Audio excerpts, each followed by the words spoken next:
Kami siap menerima firman-Mu di dalam nama Yesus Kristus, Tuhan penuh keajaiban. Haleluya. Amin. Haleluya. Haleluya. Puji Tuhan. Mari kita buka Alkitab kita. Kisah Rasul 4 ayat 23 sampai 35.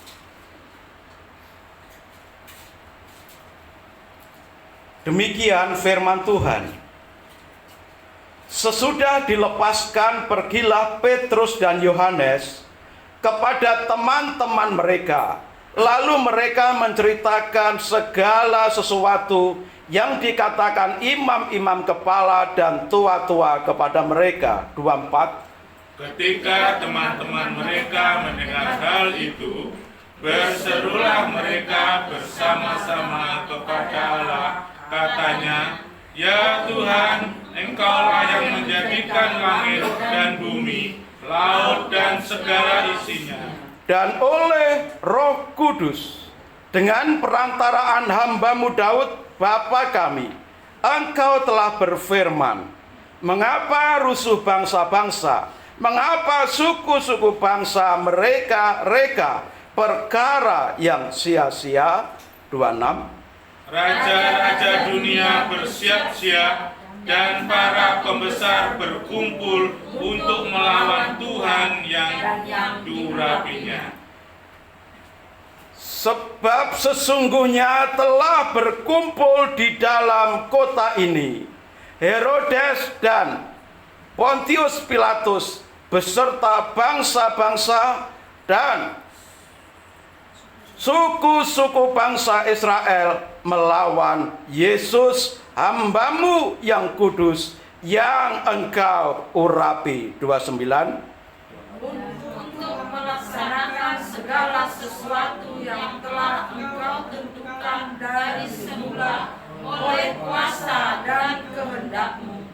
Dan sekarang ya Tuhan, lihatlah bagaimana mereka mengancam kami, dan berikanlah kepada hamba-hamba-Mu keberanian untuk memberitakan firman. Selanjutnya, ulurkanlah tangan-Mu untuk menyembuhkan orang, dan adakanlah tanda-tanda dan mujizat-mujizat oleh nama Yesus, hamba-Mu yang kudus. Dan ketika mereka sedang berdoa, goyanglah tempat mereka berkumpul itu, dan mereka semua penuh dengan Roh Kudus. Lalu mereka memberitakan firman Allah dengan berani. Selanjutnya 32.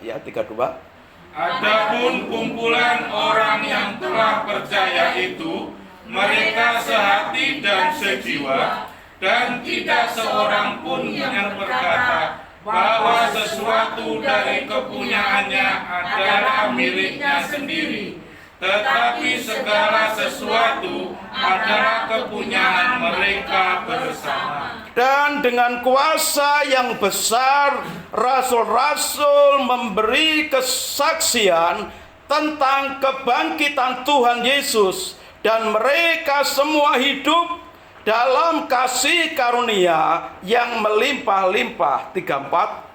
Sebab tidak ada seorang pun yang berkekurangan di antara mereka, karena semua orang yang mempunyai tanah atau rumah menjual kepunyaannya itu, dan hasil penjualan itu mereka bawa. Dan mereka letakkan di depan kaki rasul-rasul, lalu dibagi-bagikan kepada setiap orang sesuai dengan keperluannya.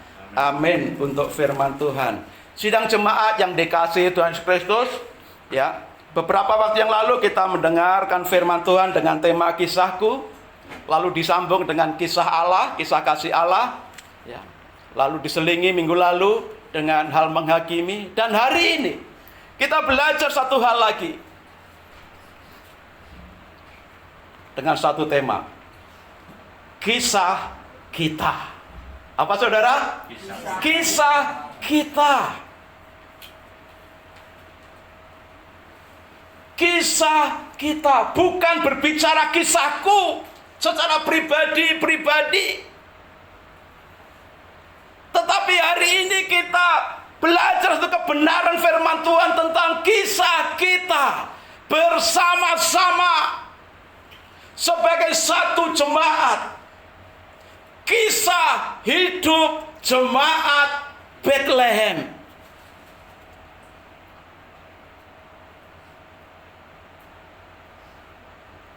Kita sudah 17 tahun.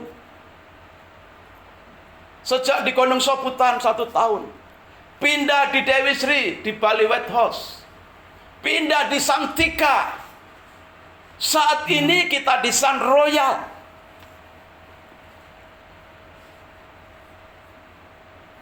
Dengan memulai ibadah, tidak banyak orang.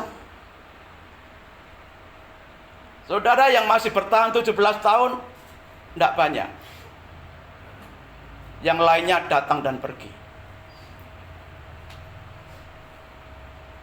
Yang mungkin baru bergabung 10 tahun yang lalu, ada juga di sini. Yang waktu pembukaan sampai hari ini masih bertahan di tempat ini, di Bethlehem, tentu masih ingat firman Tuhan saat itu. Kenapa waktu itu saya memberi nama Bethlehem? Terambil dari kitab Mika. Di sana dikatakan, hai Bethlehem, Efrata. Efrata itu nama lain dari Bethlehem, sebutan dari Bethlehem. Hai Bethlehem, Efrata, walaupun engkau terkecil dari golongan Yehuda, tapi sekali-kali engkau bukanlah yang terkecil. Karena daripadamu akan bangkit satu pribadi yang namanya Yesus. Dan waktu itu penerapannya adalah, kenapa namanya Bethlehem? Ya, kerinduan waktu itu tidak besar. Yang penting berapapun umat Tuhan yang dipercayakan untuk dihimpunkan, bersama-sama beribadah, bersekutu di jemaat Bethlehem, bisa mengalami kehadiran Tuhan. Seperti arti nama Bethlehem, itu namanya rumah roti atau rumah berkat. Seberapapun yang Tuhan percayakan untuk berhimpun dalam Bethlehem, dalam jemaat Bethlehem, satu kerinduan pada waktu itu, semua bisa mengalami pemeliharaan Tuhan, berkat Tuhan, kecukupan Tuhan, penyertaan Tuhan. Mungkin masih ada yang ingat firman Tuhan yang pertama kali disampaikan. Dan hari ini, tahun ini kita sudah 17 tahun. Jumlah kita tidak banyak. Sumber daya kita terbatas dan sangat terbatas. Sumber dana kita sangat terbatas. Tetapi kalau kita bisa sampai pada titik ini, tahun ini, hari ini, itu semua karena anugerah dan kemurahan Tuhan. Dengan jumlah jemaat yang sangat sedikit, bisa membayar sekian dolar, mau mulai dari $250 sampai $400.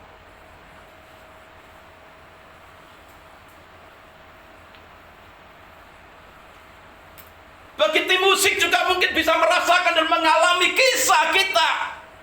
Dari tidak ada alat musik, sampai Tuhan berikan alat musik hampir bersamaan.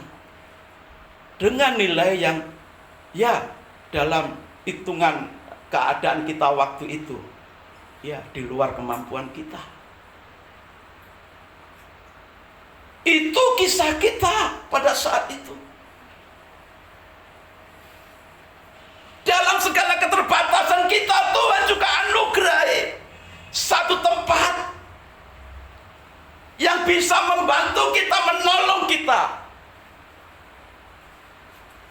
Jika ada kekurangan membayar atau operasional, biaya operasional, bisa menyupport pekerjaan Tuhan di tempat ini, kos-kosan. Saudara, itulah kisah kita bersama. Bukan karena kita bersama-sama kuat, tetapi karena kita bersama-sama disertai oleh Tuhan yang dahsyat. Amin. Siapa dia? Tuhan Yesus.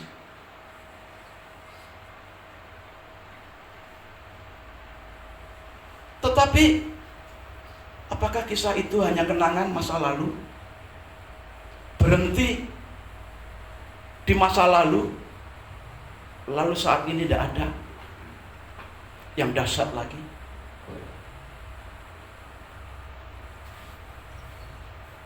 Kalau Tuhan menyertai kita, jemaat Tuhan di Bethlehem, kisah kita bersama dengan Tuhan yang dahsyat tidak terhenti sekian tahun yang lalu, tidak berhenti sampai tahun lalu, tidak berhenti sampai kemarin, tetapi hari ini dan ke depan kita bersama-sama akan membuat satu kisah yang dahsyat bersama Tuhan yang dahsyat.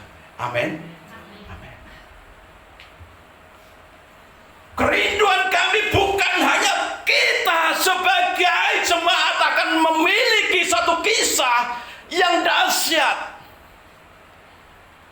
tetapi impartasinya adalah, pengaruhnya adalah kepada setiap jemaat Bethlehem juga akan mengalami sesuatu yang dahsyat. Bukan hanya berhenti sampai dalam tataran kita sebagai gereja yang mengalami kisah yang dahsyat, tetapi setiap kita anggota tubuh Kristus, jemaat Tuhan di Bethlehem akan mengalami sesuatu yang dahsyat, dan itu akan tercatat dalam hidup kita, membuat satu kisah yang indah bersama Tuhan, kisah yang dahsyat bersama dengan Tuhan. Saudara, yang sejak 17 tahun bersama Bethlehem, yang sejak 15 tahun bersama Bethlehem, yang sejak 10 tahun yang lalu bersama dengan Bethlehem, yang sejak 5 tahun yang lalu bersama-sama dengan Bethlehem. Ayo kita periksa ke dalam diri kita, apakah hal-hal apakah yang Tuhan sudah berikan, nyatakan dalam hidup saudara selama sekian tahun ini dalam berjemaat di Bethlehem. Perubahan apa yang terjadi yang saudara alami bersama-sama dengan Bethlehem? Dulu mungkin pekerjaan masih kalang kabut. Sekarang bagaimana pekerjaan? Dulu mungkin usahanya masih kembang kempis. Sekarang bagaimana keadaan usaha?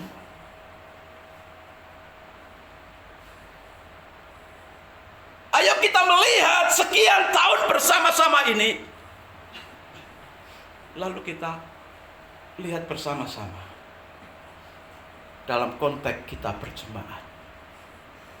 Karena sebuah visi yang namanya Bethlehem. Bethlehem itu adalah sebuah visi sekaligus misi yang kita lakukan. Kalau saudara ingat firman Tuhan yang pertama kali. Dan saya secara pribadi juga mengalami kisah penyertaan Tuhan yang ajaib. Bukan hanya saya sendiri, tetapi setiap kita yang sudah berhimpun dan setiap kita yang bergabung berjemaat di Bethlehem hari ini dan seterusnya. Saya merindukan dan selalu mendoakan setiap kita mengalami kisah-kisah yang dahsyat bersama dengan Yesus. Amin. Nah, kita akan belajar bersama-sama dari pembacaan kita tadi, bagaimana supaya kisah ini tidak tinggal kenangan di masa lalu. Lalu tinggal kenangan.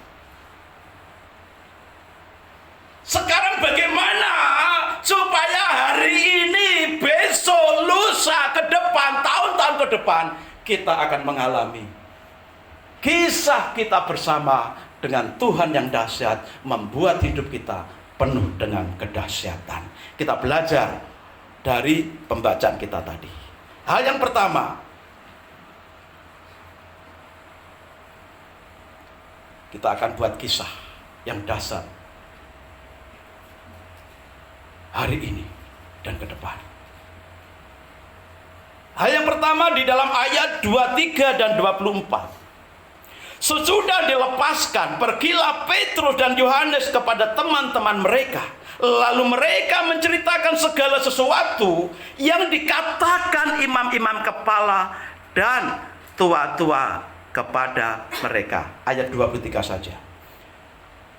Pergilah Petrus dan Yohanes kepada teman-teman mereka, lalu mereka menceritakan segala sesuatu yang dikatakan imam-imam kepala dan tua-tua kepada mereka. Mereka siapa? Jemaat Tuhan. Ini ceritanya berkaitan dengan pasal 3, ketika Petrus dan Yohanes menyembuhkan orang lumpuh. Rupanya para ahli Taurat itu cemburu karena banyak orang mengikuti Yesus, karena ada peristiwa si lumpuh disembuhkan melalui Petrus dan Yohanes di gerbang indah.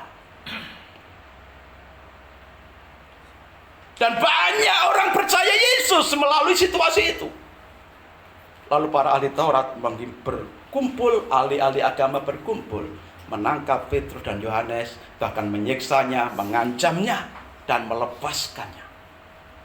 Setelah Petrus dan Yohanes dilepaskan, mereka menemui jemaat Tuhan, lalu menceritakan situasi yang dialaminya ketika ditangkap, di penjara, bahwa mereka diancam, bahwa mereka mengalami siksaan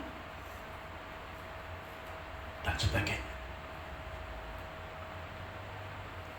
Dari hal yang pertama ini, bagaimana supaya kita mengalami kisah yang dahsyat. Sebagai jemaat kita mengalami kisah yang dahsyat.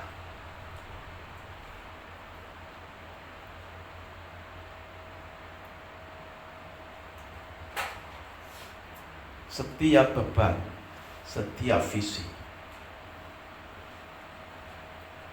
kita tanggung bersama.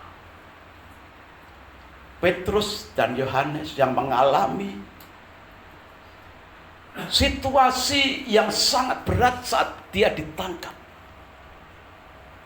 Sementara itu Petrus dan Yohanes punya visi besar dari Allah untuk melakukan pekerjaan Tuhan.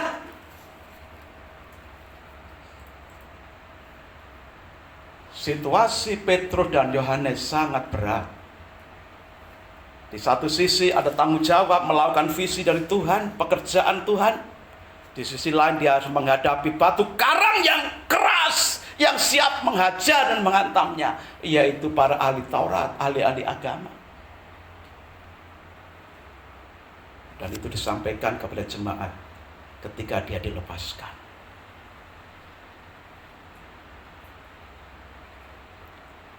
Visi beban hidup Petrus dan Yohanes ditanggung bersama-sama demi pekerjaan Tuhan.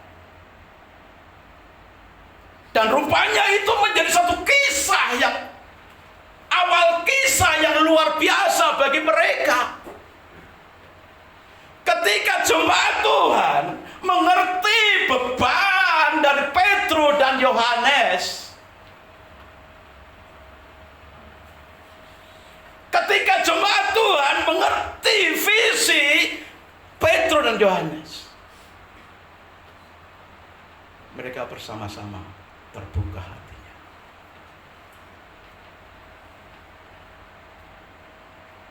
Dan langkah selanjutnya,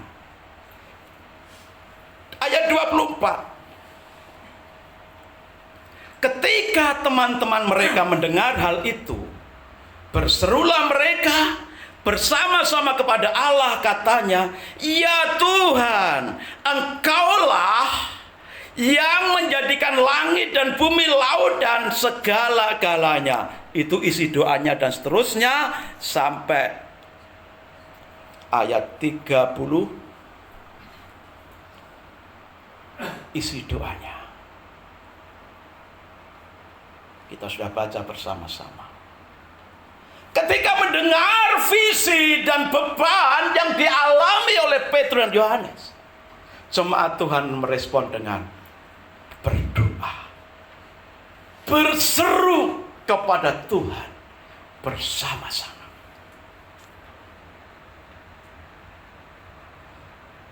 Karena pekerjaan Tuhan tidak bisa diselesaikan sendirian atau berdua oleh Petrus dan Yohanes. Maka pekerjaan Tuhan itu dibagikan kepada jemaat, dan jemaat mendengar dan merespon dengan doa-doa mereka. Doanya cukup panjang sampai ayat 30. Dan itu adalah situasi yang dialami oleh Petrus dan Yohanes, dan mereka juga turut merasakan dan mengambil beban itu bersama-sama, lalu berdoa bersama-sama.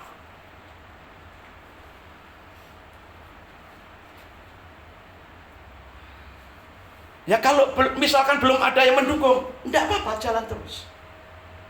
Ketika memulai pelayanan ini, contoh saja doa hari Rabu, ya, itu saya teringat itu Nia masih kecil sekali ya, masih digendong. Ya. Kalau doa hari Rabu masih di Gunung Soputan, dengar orang penyembahan ikut nangis dia. Masih ingat ya? Nia ingat ya? Kalau lagu sukacita tidak nangis, tapi kalau lagu penyembahan ikut nangis dia. Hatinya sangat lembut ya. Ikut nangis. Ingat, ibadah hari Rabu itu tidak banyak. Dan malah sering sendiri Pak Slamet. Tetapi apakah ibadah Rabu selesai? Berhenti? Tidak, jalan terus. Waktu di Soputan juga begitu. Bukan di Soputan, di Bali Wetos. Sekian tahun di sana juga. Hari Rabu juga awal-awalnya sepi. Karena sering sendirian. Tapi puji Tuhan dari ini sudah banyak. Hari ini sudah berapa keluarga, berapa jiwa yang selalu berhimpun. Kalau misalkan pada waktu itu, tidak ada yang respon kok. Wes berhenti aja, tidak ada doa hari Rabu, libur. Maka ibadah Rabu juga tidak ada. Ibadah pemuda juga begitu. Kadang datang satu, Mas Indra, kadang Mas Enok, kadang berdua.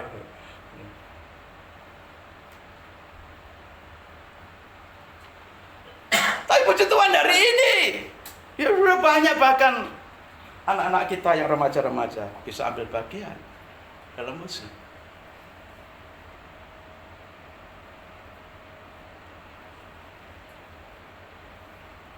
Yang masih ingat di ibadah Soputan di Dewi Sri awal-awal kan juga begitu ya. Kadang dalam ibadah minggu pun kadang-kadang kursi yang cuma berapa itu 45 aja, banyak yang kosong kan.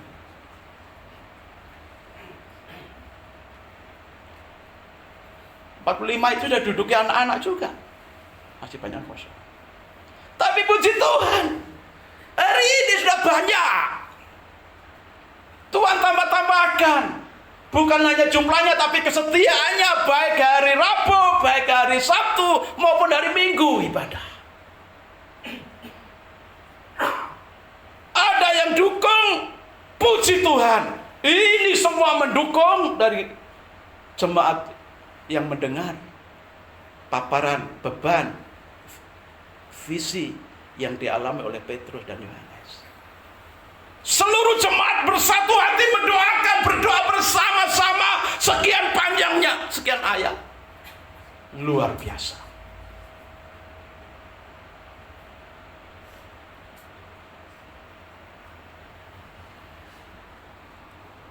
Dan itulah yang menjadi kekuatan mereka.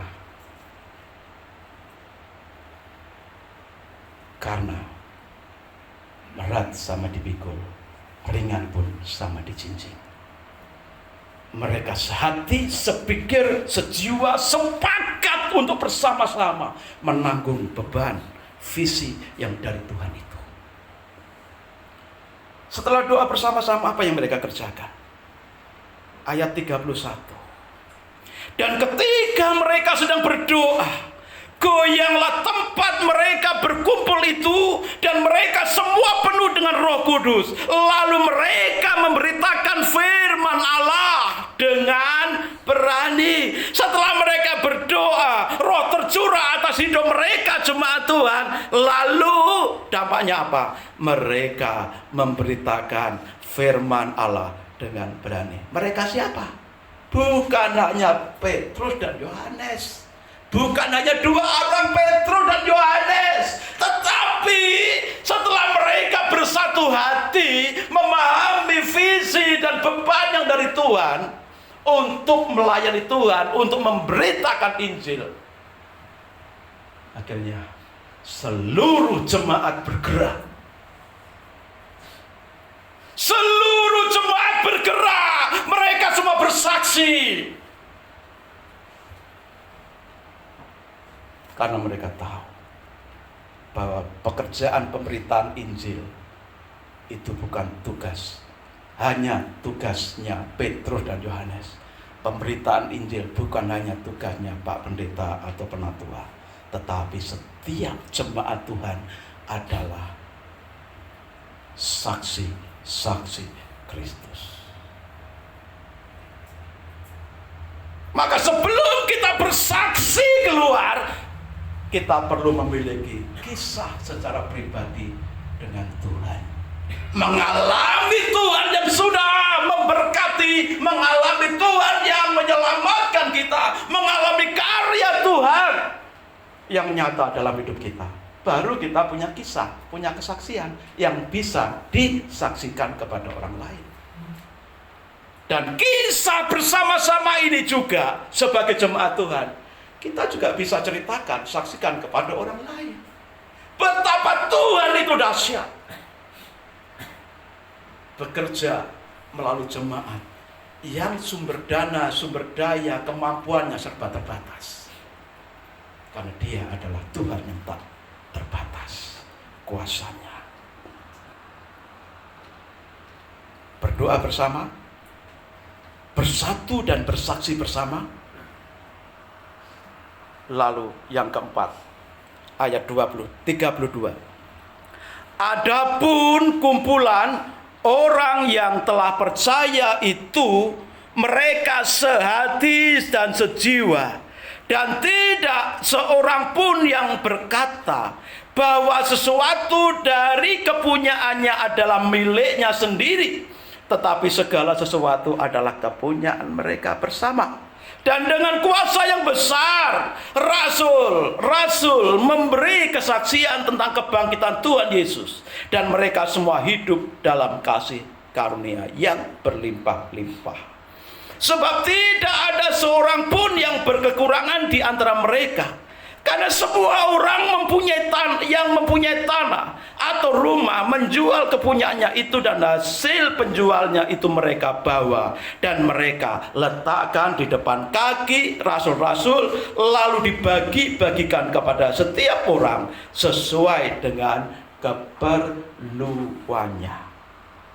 Ayat yang keempat ini, mereka bukan hanya berdoa bersama, mereka bukan hanya bersatu dan bersaksi, tetapi mereka juga bersatu hati, satu jiwa untuk apa? Berbagi. Berbagi dalam kesulitan, berbagi dalam penderitaan.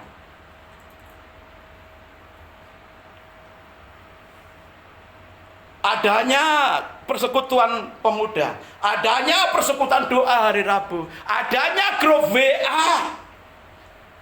Sebenarnya itu juga menjadi sarana untuk kita berbagi dalam kesulitan kita. Memang tidak bisa dipaksakan mereka bercerita. Itu semua tergantung kepada masing-masing. Memang tidak bisa dipaksakan harus datang di pemuda, tidak bisa dipaksakan harus datang dalam persekutuan hari Rabu. Tidak bisa. Semua kembali kepada diri masing-masing. Tetapi setiap sarana yang sudah ada disediakan oleh jemaat, oleh gereja, baik itu persekutuan pemuda, persekutuan dari Rabu maupun grup WA, ayo kita maksimalkan, kita manfaatkan untuk bersatu bersama-sama, berbagi dalam kedukaan, dalam kesulitan kita. Ayo kalau mungkin sakit, di-share untuk didoakan bersama-sama. Kalau kita mengalami sesuatu dan perlu didoakan, jangan malu untuk di-share. Itu bukan sesuatu yang jelek. Justru itulah hukum Tuhan dalam kitab Galatia 5 ayat 1. Bertolonganlah dalam menanggung bebanmu. Karena dengan begitu kita memenuhi hukum Tuhan. Dan itu terjadi dialami oleh jemaat Tuhan pada saat itu. Ketika mendengar paparan beban, paparan visi Petrus dan Yohanes, mereka bersatu berdoa, mereka bersatu bersama-sama untuk bersaksi, mereka bersatu bersama-sama untuk berbagi dalam kesulitan mereka. Aku paling tidak bisa bantu uang ke aku. Ya paling tidak bantu doa. Jangan remehkan bantuan doa. Doa itu besar kuasanya. Amin.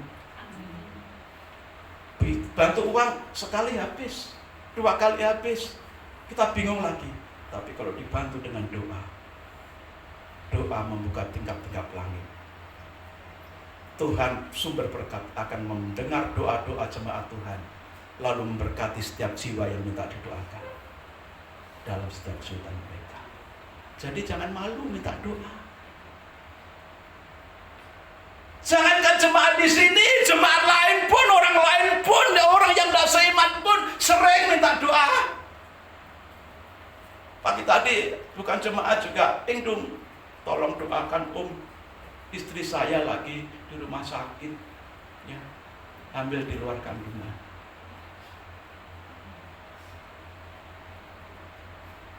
Kita bantu bersama-sama. Ini pekerjaan kita bersama-sama. Dalam kesulitanmu jangan malu-malu untuk terbuka. Ya kalau tidak mau terbuka dengan banyak orang, okelah. Yang dekat dengan kamu siapa? Ngomong, bantu aku dalam doa. Karena inilah hukum Kristus. Karena inilah pentingnya kita berjemaat. Untuk bersama-sama merendah satu kisah hidup berjemaat yang mengalami kedahsyatan Tuhan. Amin.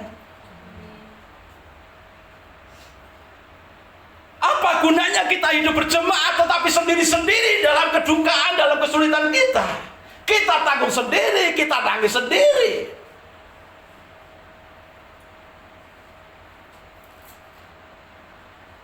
Tetapi kalau kita berjemaat menghadapi kesulitan, didoakan oleh banyak orang, engkau tidak sendiri. Ada pasukan pendoa yang selalu besertamu. Ada malaikat-malaikat yang selalu akan menopangmu. Ada Tuhan yang selalu mendengar doa-doa dari teman-teman dan saudara-saudara seiman. Mereka bersatu dan berbagi bersama-sama dalam kesulitan mereka. Pertanyaannya,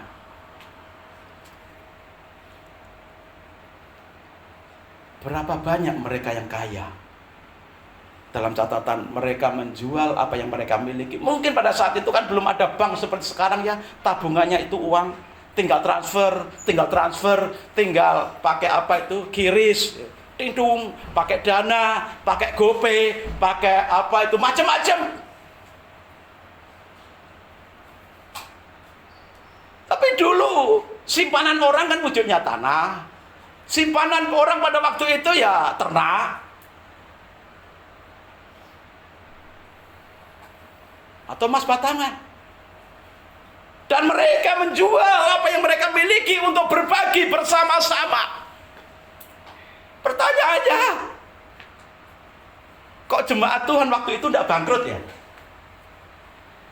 Padahal banyak hartanya yang dijual untuk menolong yang miskin, untuk berbagi. Tapi kok mereka tidak jatuh miskin bersama-sama ya? Aneh kan? Tidak ada persentase masalahnya di sini. Berapa persentase yang kaya, berapa persentase yang sama sekali tidak ada makanan. Di antara jemaat Tuhan pada waktu itu tidak ada persentase. Taruhlah separuh-separuh. Dari sekian ribu jemaat, ya, taruhlah 3.000 jemaat. Pasti lebih jumlahnya, karena setiap hari Tuhan tambahkan ribuan. Dari 3.000 jemaat, 1.500 orang kaya, punya tanah, punya ternak yang banyak. Tapi 1.500 orang tidak punya pekerjaan, tidak punya ya papan, tidak punya bahan makanan. Lalu setiap hari yang kaya-kaya itu menjual hartanya, lalu berbagi kepada mereka.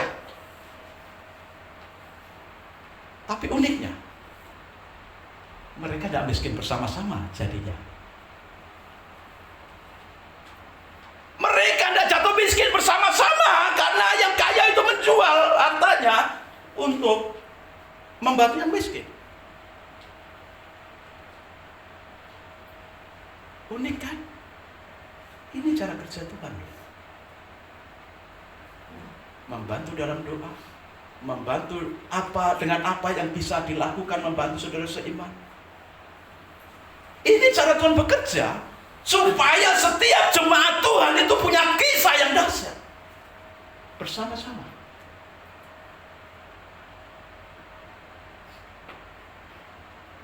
Alkitab mencatat mereka hidup dalam kasih karunia yang berlimpah-limpah. Mereka hidup dalam kasih karunia yang berlimpah-limpah. Ayat 33 bagian akhir dari semua kita baca ayat 33. Dengan kuasa yang besar rasul-rasul memberi kesaksian tentang kebangkitan Tuhan Yesus, dan mereka semua, seluruh jemaat Tuhan, hidup dalam kasih karunia yang berlimpah-limpah. Mereka bersatu untuk berbagi. Lalu disambung ayat 33, ayat 33. Dengan kuasa yang besar rasul-rasul memberi kesaksian tentang kebangkitan Tuhan Yesus, dan mereka hidup dalam kasih karunia yang besar.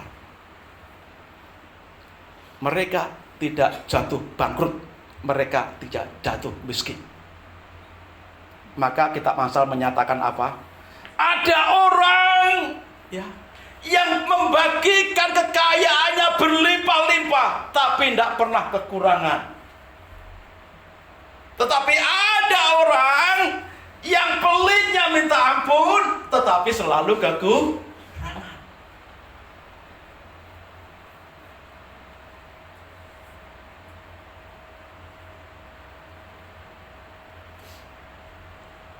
Ini hukum Tuhan. Ketika kita saling mendoakan, saling memperhatikan satu dengan yang lain, berkat Tuhan dicurahkan.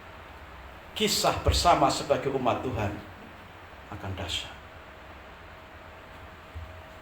Maka dalam situasimu, ayo belajar menceritakan. Kalau tidak mau di grup, ya kepada orang terdekatmu, dan nanti orang terdekatmu akan bisi Pak Penatua atau Pak Gembala. Lalu kita berdoa bersama-sama.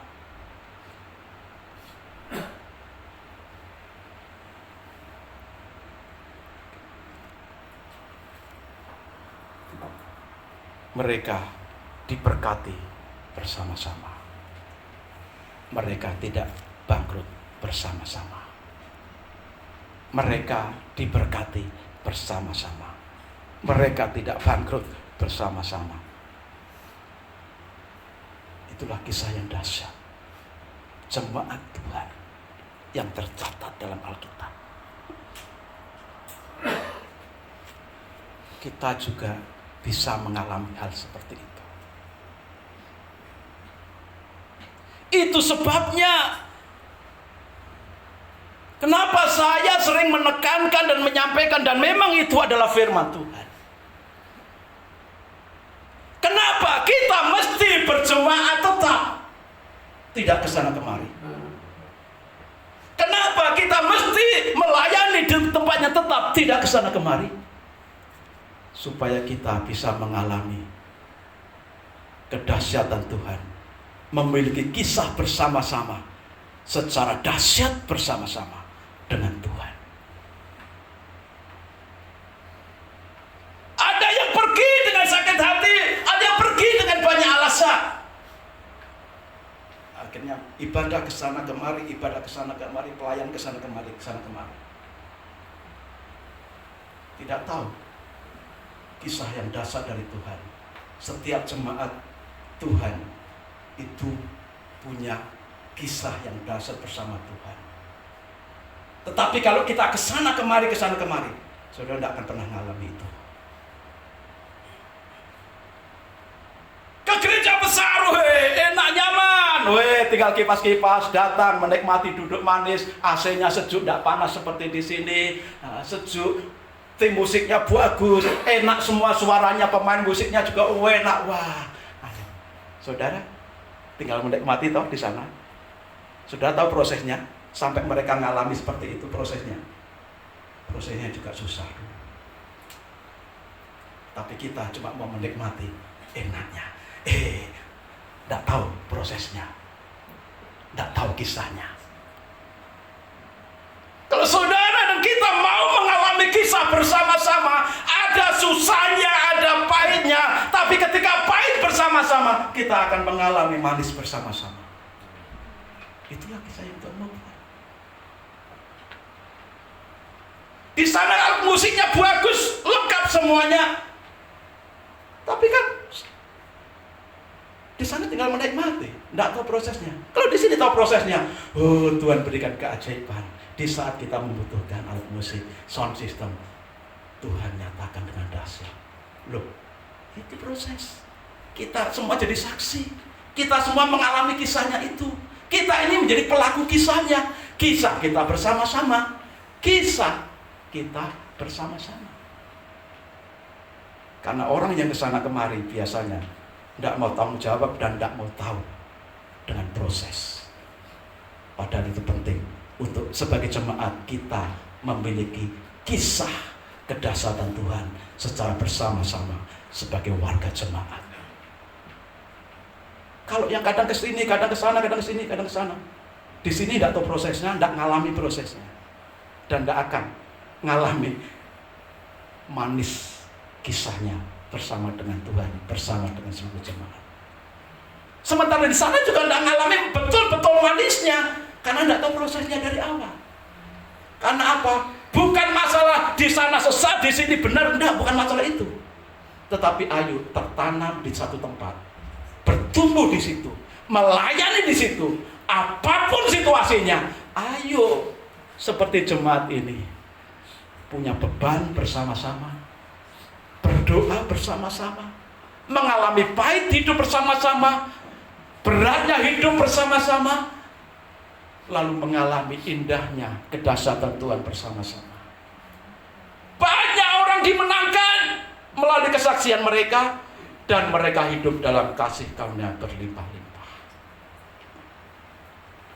Kenapa mereka bisa begitu? Karena darah Yesus menyatukan mereka. Darah Yesus yang sudah membasuh mereka. Darah Yesus. Kita buka di dalam 1 Korintus 10.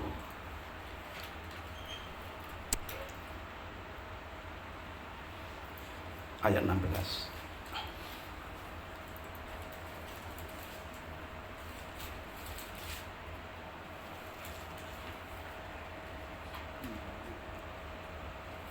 Bukankah cawan pengucapan syukur yang atasnya kita ucapkan syukur adalah persekutuan dengan darah Kristus? Bukankah roti yang kita pecah-pecahkan adalah persekutuan dengan tubuh Kristus? Karena roti adalah satu, maka kita sekalipun banyak adalah satu tubuh, karena kita semua mendapat bagian dalam roti yang satu itu, yaitu tubuh Kristus. Darah Yesus itu satu. Walaupun kita banyak, tetapi kita adalah satu, karena kita mendapatkan darah dari Yesus Kristus. Sekalipun kita banyak, kita adalah satu. Ini yang menjadi titik poin, titik berangkat untuk kita bersama-sama mengalami kisah yang dahsyat bersama-sama sebagai satu jemaat.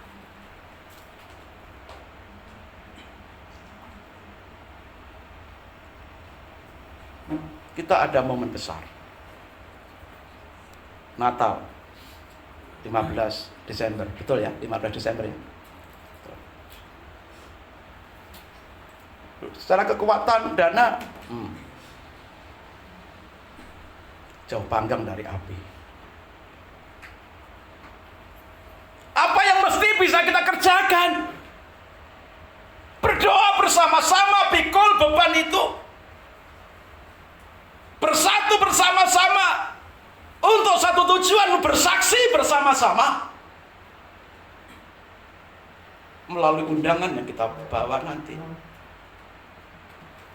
Bersatu bersama-sama, berbagi, memberikan apa yang bisa kita berikan untuk pekerjaan Tuhan melalui perayaan Natal ini.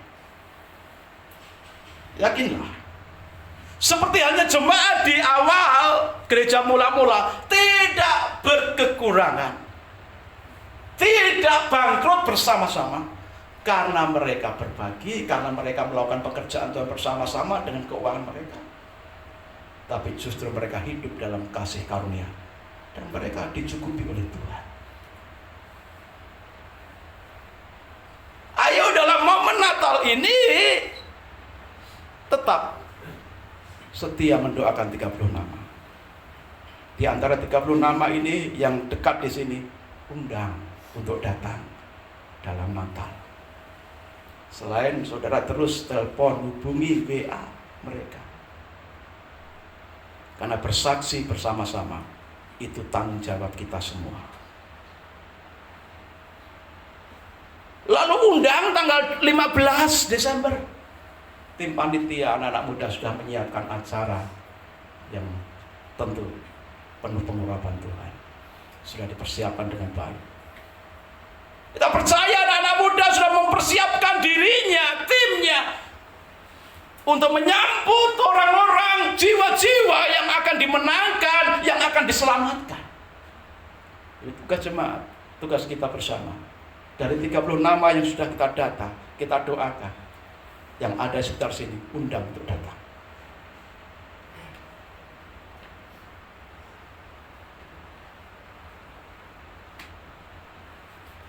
Lalu apa yang kita lakukan?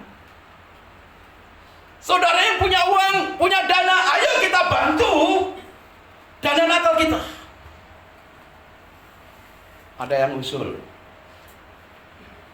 kan satu orang di hotel berapa? 50.000 satu orang. Oke dah, itu kan sebenarnya cuma biaya hotel, belum yang lain-lain ya, belum yang lain-lain. Total mungkin bisa 17 atau 18 atau bahkan bisa lebih.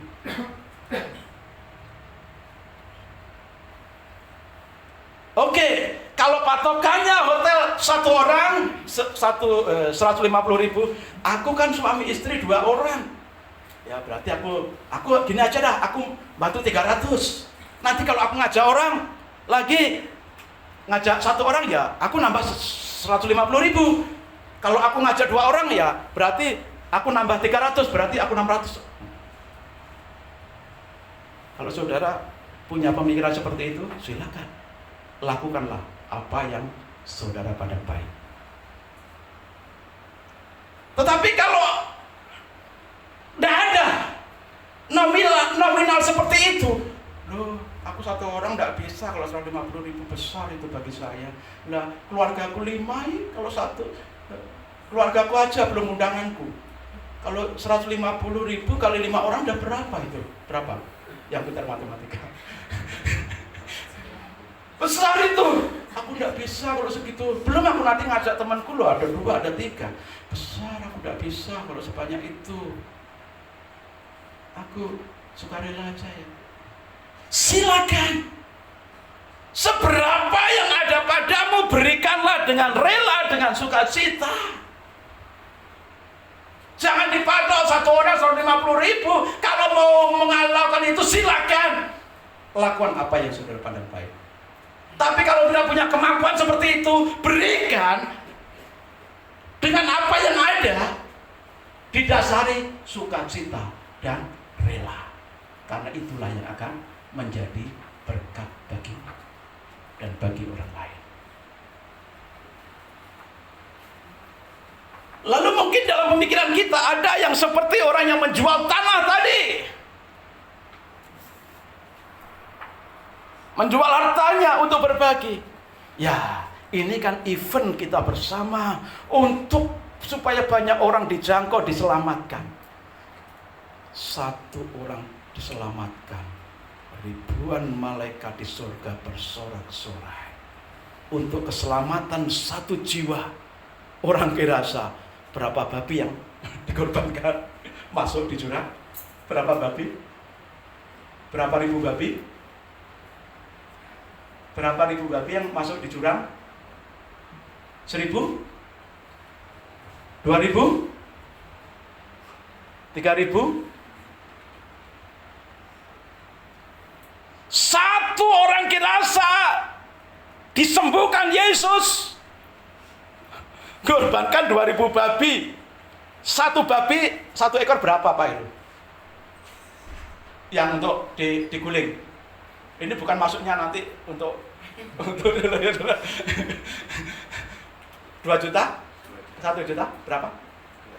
2,5 juta. 2,5 juta kali 2.000 babi. Untuk menyelamatkan satu orang jenazah, korbannya itu babi. Loh.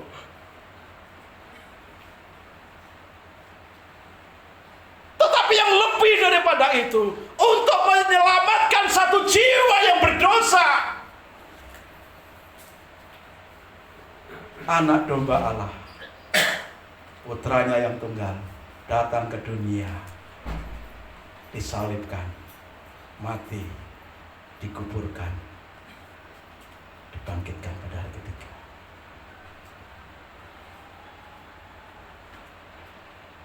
Yesus Allah meninggalkan kemuliaannya, datang ke dunia dalam wujud manusia, meninggalkan kemuliaannya, merendahkan diri, egonya ditinggalkan, semua hartanya ditinggalkan, semua yang dia punya ditinggalkan di surga. Dia mengambil rupa seorang hamba, lahir di kandang.